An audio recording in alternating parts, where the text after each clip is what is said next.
Halo teman-teman, dalam presentasi ini kami akan menyampaikan hasil analisis kami terhadap aplikasi e-commerce IKEA Indonesia dari sudut pandang sistem informasi. Pembahasan ini mencakup evolusi fitur, pembahasan teknologi cloud, IoT, AI, dan otomatisasi, hingga analisis SWOT sebagai dasar pengembangan platform ke depan.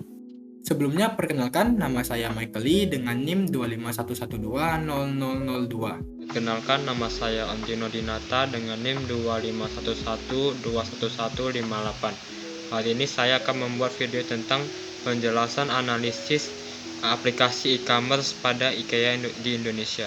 Terima kasih. Halo semuanya, perkenalkan nama saya Sofia dengan NIM 251120120. Saya Evan Wislipan dari kelas SIA Sore dengan NIM 251121006. Perkenalkan, nama saya Vina Monica Kumala dengan NIM 251121488. Umum platform e-commerce. IKEA merupakan perusahaan retail furniture atau Swedia yang didirikan oleh Ingvar Kamprad pada tahun 1943. Pada awalnya, IKEA memasarkan produk melalui katalog cetak. Inovasi besar terjadi ketika IKEA memperkenalkan konsep flat pack, yaitu furniture yang dikemas, datar, dan dirakit sendiri oleh konsumen, sehingga lebih efisien dan terjangkau. Seiring perkembangan teknologi, IKEA mengembangkan teknologi e-commerce untuk mendukung ekspansi global, termasuk di Indonesia, melalui website dan aplikasi resminya IKEA. Menerapkan model business to consumer atau B2C dengan menyediakan layanan pemesanan, pembayaran digital, dan pengiriman langsung kepada konsumen. Saya di sini akan menjelaskan apa sih itu pengertian dari target pengguna utama e-commerce IKEA ini. Target pengguna utama platform e-commerce IKEA ini adalah konsumen individu kelas menengah yang biasanya tinggal di wilayah perkotaan. Nah, e-commerce IKEA ini berdiri pada tahun 22 sampai 40 tahun bersama keluarga barunya.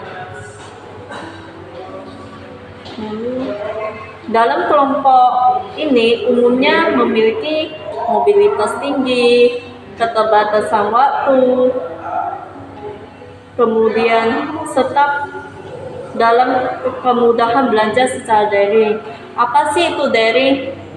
Daring itu biasanya belanja secara online, mau dari rumah. Pengguna pendukung, IKEA juga menyasar mahasiswa dan konsumen muda dengan anggaran terbatas serta keluarga dengan anak yang kecil. Mahasiswa dan konsumen muda biasanya tertarik pada harga produk yang sangat kompetitif, kemudahan dalam pemesanan, dan fleksibilitas pengiriman. Sedangkan keluarga dengan anak kecil itu biasanya ia membutuhkan produk yang aman, praktis, dan juga berkualitas. Dengan demikian, platform e-commerce IKEA ini juga melayani berbagai kelompok usia dan kebutuhan. Namun, e-commerce IKEA ini tetap fokus utama pada konsumen digital kelas menengah. Dari sisi segmentasi geografis ini, pengguna platform e-commerce IKEA ini biasanya paling banyak berasal dari Eropa dan Amerika Utara sebagai pasar utamanya. Sementara di kawasan Asia menjadi pasar yang sangat berkembang seiring meningkatnya urbanisasi, daya beli masyarakat, kemudian serta adopsi teknologi digital. Nah, apa sih itu perbedaan dari karakteristik wilayah tersebut mendorong IKEA untuk menyesuaikan katalog produk. Nah, di situ ada katalog produk, metode pembayaran, serta sistem distribusi sesuai dengan kondisi dan preferensi lokal.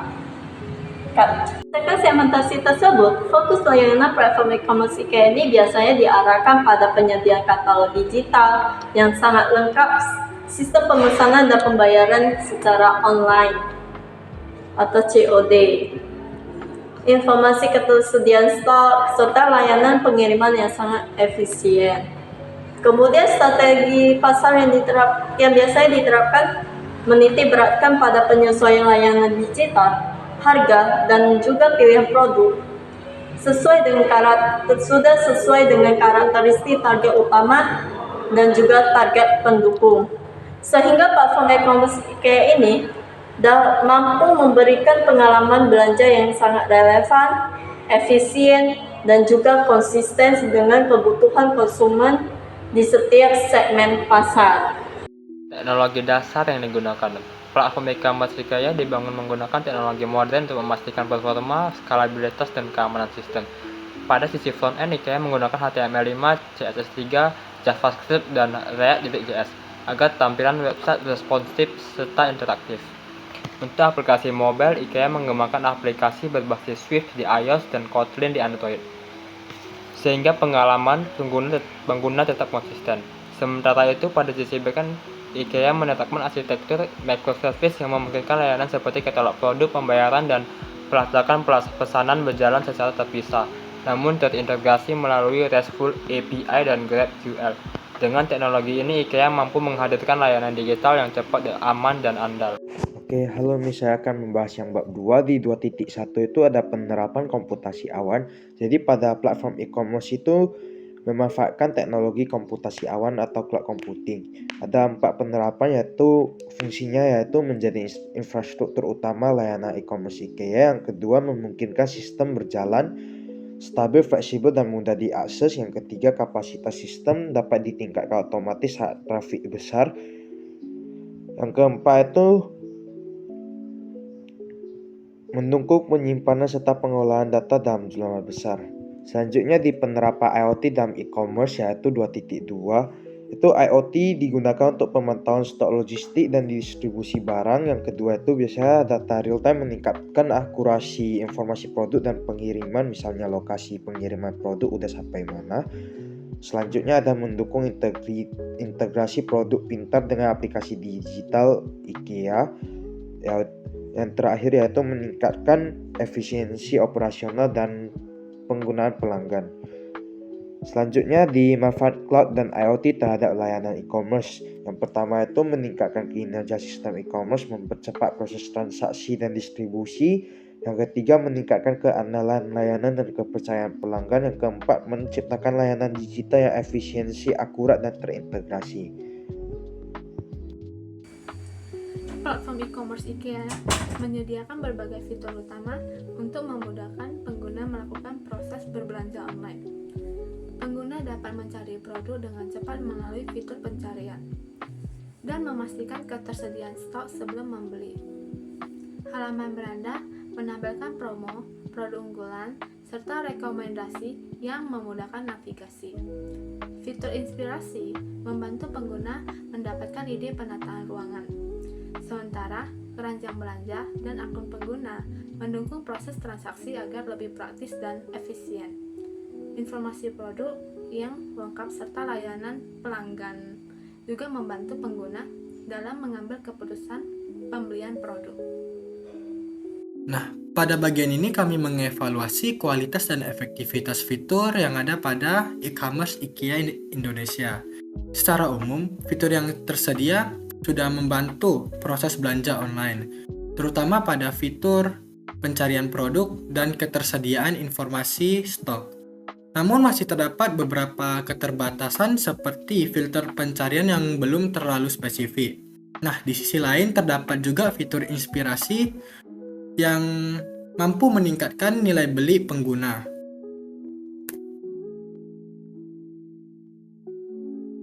Berdasarkan hasil evaluasi sebelumnya, kami mengusulkan beberapa rekomendasi pengembangan fitur. Nah, diantaranya itu penambahan filter pencarian lanjutan atau yang lebih spesifik, kemudian visualisasi produk di dalam ruangan, serta rekomendasi produk pelengkap. Nah, selain itu juga transparansi informasi pengiriman dan perakitan juga perlu ditingkatkan agar pengguna merasa lebih yakin sebelum melakukan pembelian. Lalu selanjutnya di bab 4 yaitu 4.1 penerapan kecerdasan buatan atau AI. Jadi penerapan kecerdasan buatan atau AI itu di dalam platform e-commerce IKEA yang pertama itu digunakan untuk sistem rekomendasi produk sesuai preferensi pelanggan. Yang kedua, chatbots AI meningkatkan kecepatan dan kualitas layanan terhadap pelanggan. Yang ketiga, AI membantu deteksi penipuan transaksi dan meningkatkan keamanan. Yang keempat itu mendukung efisiensi operasional dan personalisasi pengalaman belanja setiap pelanggan.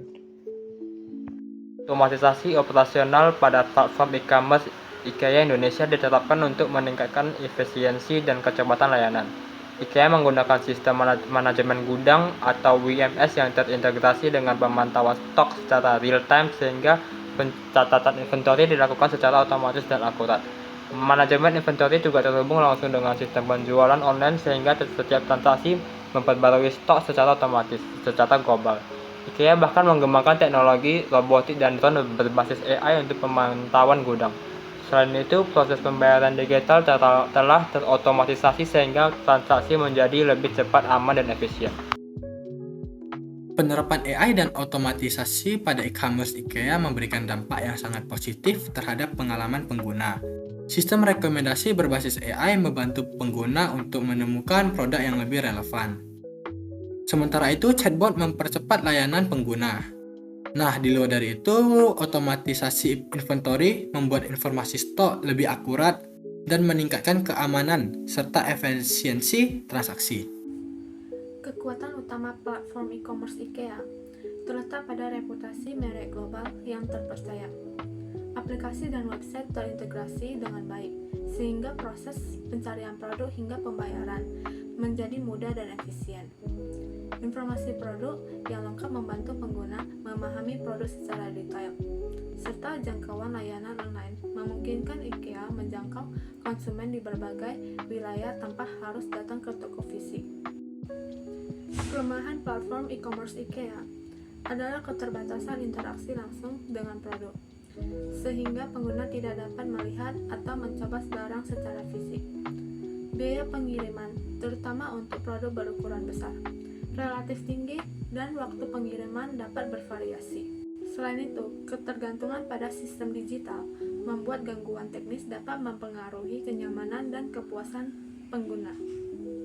Sisi peluang meningkatnya tren belanja online di Indonesia merupakan potensi besar bagi IKEA Indonesia.